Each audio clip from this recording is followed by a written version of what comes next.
So we coming to you live, Diddy late nights. Anything can happen. I'm just vibing. It's so wild. So wild. You gotta keep that. Yeah, Reggie. How about baby? Yeah, man, it's on. Eric Morello. Hi, come here.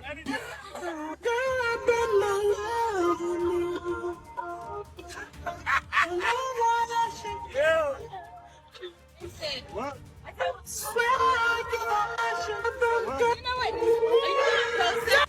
But as you know, as I'm glued to the TV, and you know, I'm trying to figure out like just what's even going on, like how is this happening? And sometimes it's like, you know, I gotta turn the TV off because it's like it's so overwhelming. Jail warden just confirmed it. Diddy got infected with HIV behind them walls, and the streets ain't ready for how bad the health condition really is. Word is the same reckless energy from the outside followed him straight into the dorms, and now the body is breaking down hard. If this is the real deal, the man who once ran every room is fighting something way heavier than just time. Before we go any further, let's rewind back a bit. Diddy has always been known to move reckless. Y'all remember the talk around his mom being involved in freaky sessions and the lifestyle that surrounded him from early on. Janice Combs raised him in Harlem after his father got killed when he was 3. The streets been saying she taught him how to move sleek, how to control rooms, and how to keep certain things quiet. Old clips of the two of them together at events started getting replayed frame by frame once the scandals hit. The energy, some folks said, always fell off. Dapper Dan even hinted at this years ago when he spoke about knowing Diddy's family from back in the day. He basically suggested the lifestyle surrounding Diddy didn't appear out of nowhere. Then there's the old clip where Diddy joked about his mother being single, needing a man, while talking in a way many viewers felt was just off. And once social media grabbed onto that, everything snowballed, because then people remembered the stories tied to those alleged freak-off gatherings, the lip kisses, overly personal jokes, and the strange energy people say always existed between them publicly. Okay. I want you to listen to this carefully. I grew up with Puff Daddy's parents. Yeah. So, we all come from home, born here, raised here.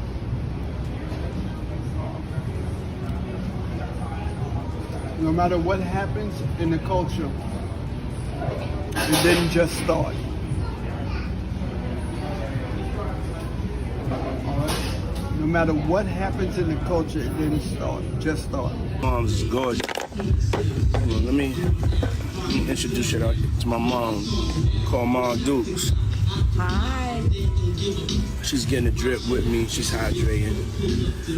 What's up, Mom? Everything's good, baby. I'm here with you. Yeah. I love you. I love you too.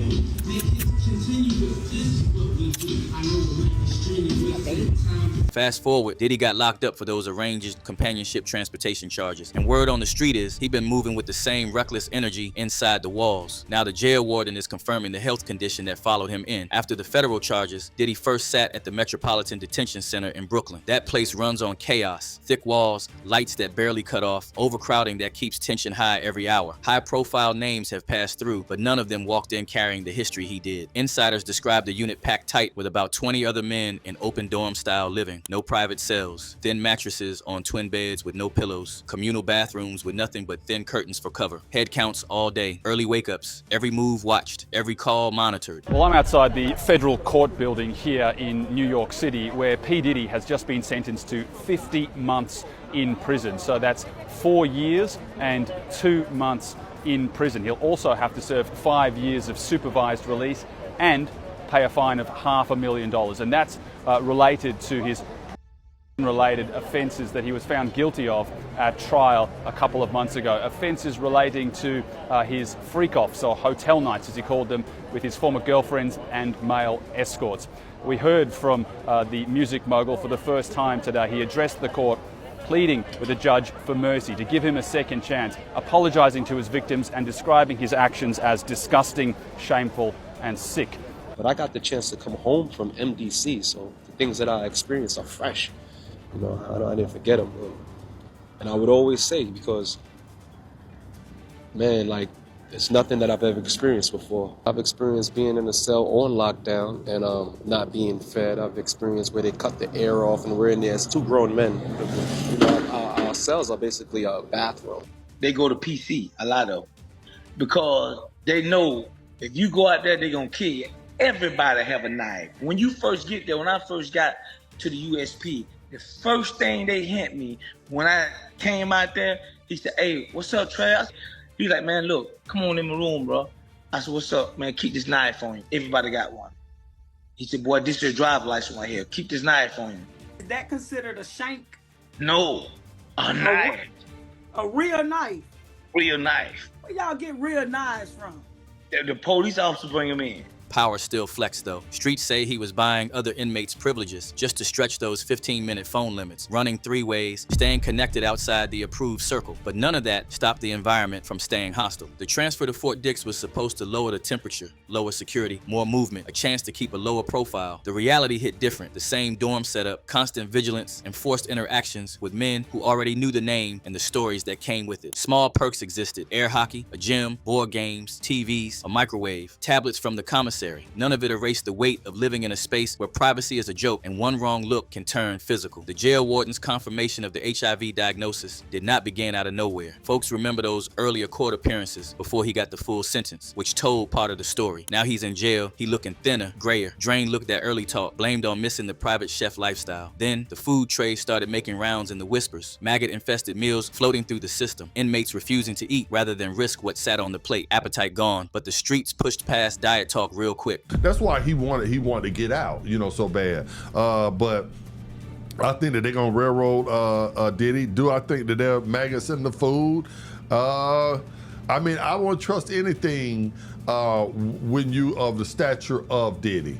Do I think they give every inmate maggot food? Probably not. The weight dropped and the hollowed out face pointed to something heavier, an acute STD, allegedly HIV. Jaguar Wright had been loud about the health side for a long time, saying he battled it and hinting at least 20 other men in the industry sat in the same boat, names held for later. The jail warden, putting staff confirmation on the record, turned those old warnings into something harder to dismiss. Could have that opportunity just like everybody else. I mean, he actually caught HIV, like having like a lot of women. Oh yeah, let's just go down the rabbit hole of all of his sins. I'm just saying. You want to know what's wild about that though? He faced that head up. He did. And he didn't stop. And he didn't stop doing what he's done. He an advocate. Now he did that. And period. Listen to me. He faced that head up. How many dudes is running around undetectable? G. Come on. In the game.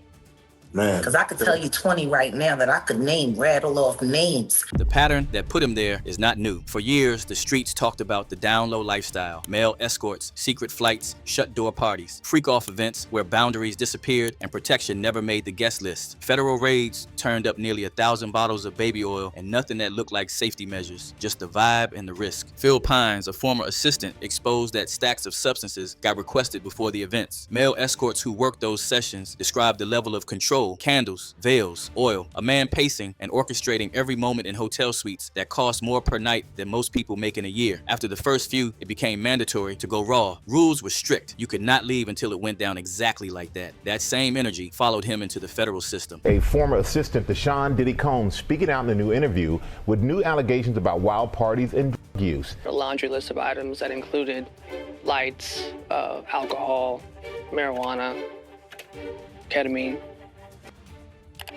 Those requests started to become more frequent. And they seized cases and cases of the kinds of personal lubricant and baby oil that Combs' staff allegedly used to stock hotel rooms for the freak-offs. More than 1,000 bottles altogether. She might take an hour and a half break. She'll come back, she wants some more. Then she might go take a 2 or 3 hour break. She'll come back, she wants some more. That's pretty much how it went so long. And where will y'all climax at? Would y'all do that on Cassie, or would y'all get a towel and, I don't know, how does that work? Well, we all wore condoms this encounter because it was 3 of us there, and I'm pretty sure she didn't want to blow up the fact that she was just sleeping with everybody raw. So this encounter, we did wear condoms, and the objective was if you ejaculated, to take the condom off and kind of try to put it on her. I was honestly grossed out by this encounter. I don't think I actually ejaculated the entire time. Now, inside the dorms, the groupie talk started circulating hard. Jail groupies, dudes fighting over who makes the bed, who gets close, who earns approval. Full fan club energy behind the walls. No protection available at will. Limited resources. Communal living. The same reckless pattern from the free world continuing in a space where containment is almost impossible. According to you, the inmates are fighting over making his bed. Yep. Well, really, according to Lisa Evers, I want to give her credit. Diddy's such a big player in the game in terms of, you know, his power, and he's that guy even in jail. Dudes are getting jealous at other dudes based on who made his bed. And I'm like, yo. So that's a real thing?